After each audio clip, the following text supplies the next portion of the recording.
Okay, the short HANGRY is a comedy about an elderly man who lives in a retirement home who tries to right a lunchtime wrong. That's the short synopsis of the film. So where did the inspiration come from? It's interesting because the inspiration for the film actually, do you remember when Doritos used to have the Crash the Super Bowl competition? Oh, yeah. And you would make your own commercial featuring Doritos, and they would air it on the Super Bowl. So I had this gag in mind about an old man that lives in a very depressing nursing home, and he sees Doritos, and he wants the Doritos. So that was like the Crash the Super Bowl ad I wanted to do, but never did do it. But that idea was just tucked away in a notebook for a few years. What I really like about this film is many things. Is that it's simple, but it really, really popped with me. Even though it was, 2 rooms in a nursing home, a lunchroom, and a kind of an, office area. Where did you get your lead actors, the orderly and the pastor? Because I thought they just did a perfect job. The orderly's faces, the face reactions. I mean, he's like, you got to eat this. I'm gonna get fired today if you don't eat this. So where did you get those actors from? Well, the great thing is here in Memphis is that there's a lot of local Memphis filmmaker Facebook groups, and so really, whenever I'm starting a project, I start there, and I just post my needs, what I'm looking for, descriptions. Here's where to send, and I did video auditions. So people started sending me video auditions, and Willis Green, who plays the orderly, sent me a video audition, and I could tell right away, I mean, within the first couple of seconds when he started reading, that he was perfect for the orderly. The Reverend character, the actor for that role was a little bit harder because, you've got to have a very specific person that has the right expressiveness and has the right character in the face to really make it work, because I knew I wanted to shoot everything on like a wide, we shot it pretty much the whole film with like a 35 millimeter prime, like really close up to the action. So because I really wanted to bring the viewer close to the Reverend. And I had an actor that I met with that I'd worked with before, but unfortunately was going to be out of the country the time we were going to be shooting. And so through the networking of the local Memphis film community, through Facebook and through just people that I knew that were already on my crew, it became like, okay, who do you know? Who do you know? And then through that, we found Percy. I had never met him before we did the film.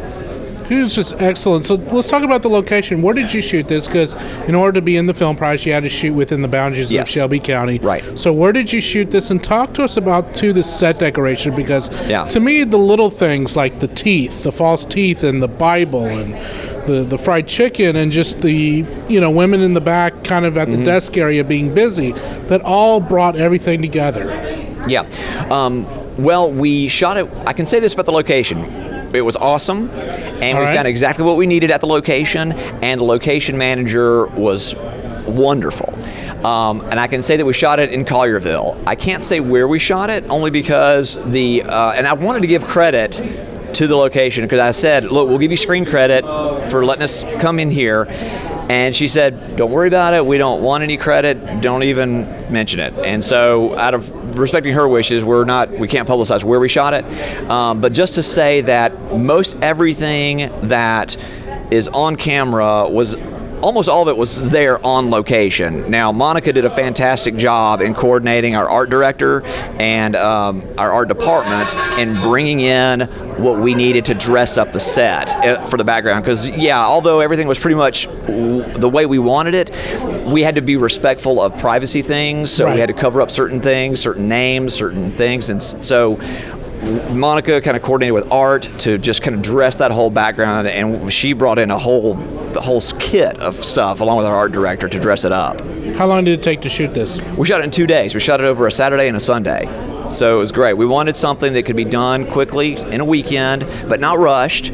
We did fall behind in our first day, and so that's when Monica and I kind of put our heads together, along with our producer, Augusta Campbell. We kind of put our heads together and started saying, okay, what can we kind of eliminate off of our schedule that still get the coverage we need? But other than that, little logistics. Yeah, there were some little things that we needed to kind of reevaluate and kind of reschedule to make our day, but we got it all done in 2 days. So let's talk about the importance of shooting in Memphis and shooting in Shelby County and in Tennessee alone, because when people think about Southern filmmaking, it's Louisiana with the swamp things, it's Atlanta, sometimes in Birmingham. So why should people come to Memphis, to Shelby County, in this area and shoot?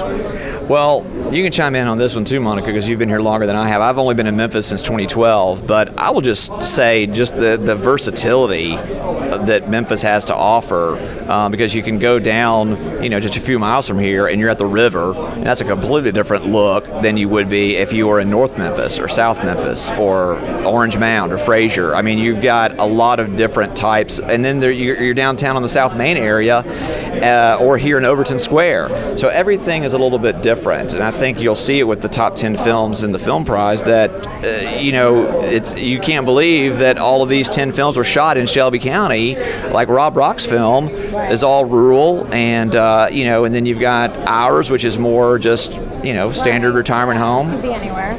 Yeah. So I think just the versatility, the variety that you have, and you can't beat Southern hospitality. When you first rolled into town in 2012, what was your first impressions about Memphis? Well, I'm from Birmingham originally, so culturally both cities are very similar. There's a certain level of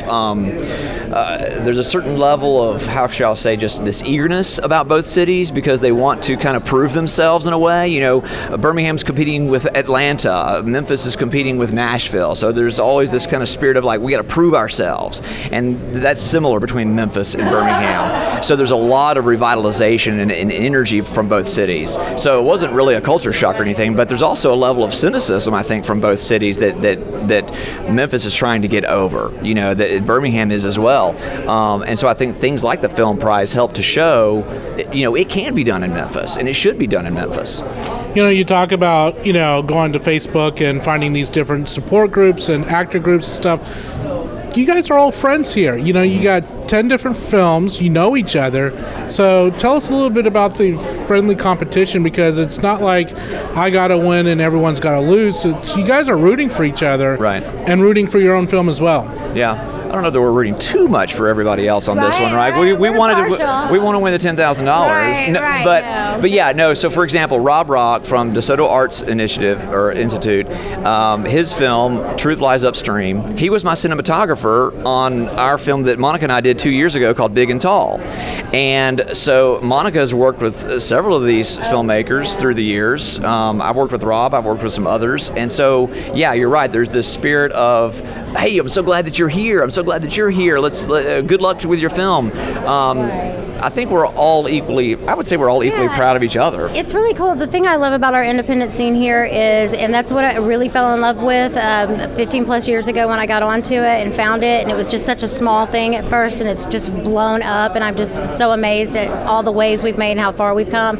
But it's the support. I mean, yes, it's like, okay, I hope you don't win. I want to win. But at the same time, we all come out, and we all buy the tickets, and we all support, and we all give props, and we all ask each other the questions. So where'd you get that, and who did you work with, and yeah, like he was saying, I know just about everyone here, and I've worked with tons of people on the scene, and so I like doing that, kind of being diverse in that aspect, and we just have so much talent here, the locations, the scenery. This is just a great city, and we have a good film commission. Now we have a commission board, and we have the help and support here.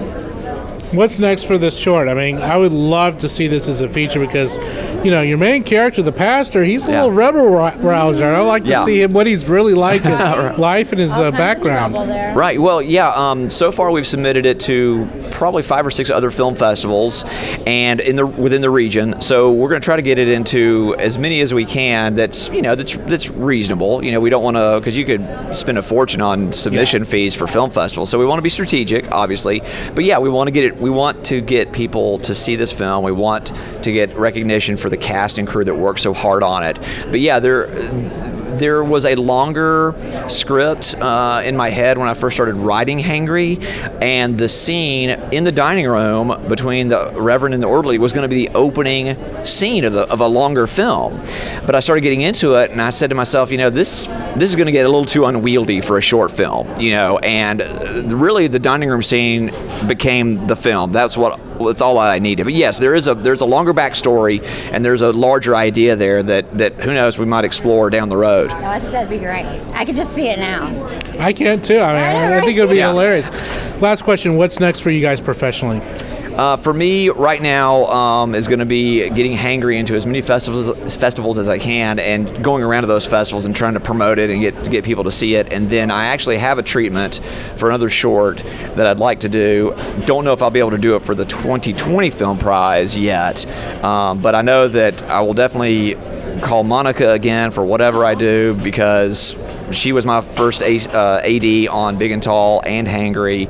Incredible to work with, and we've all had a fun experience on both this film and Big and Tall.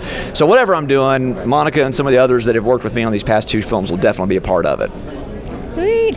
Yeah, I'm always looking to work. I get calls all the time. I have a prop shop. So really just staying the course, promoting HANGRY, of course, and continuing to promote Big and Tall, and just continuing to support the scene and waiting for the next phone call, and can't wait to work with him again. I think it'd be cool to turn that into a feature and just work on any future project. He's so awesome to work for.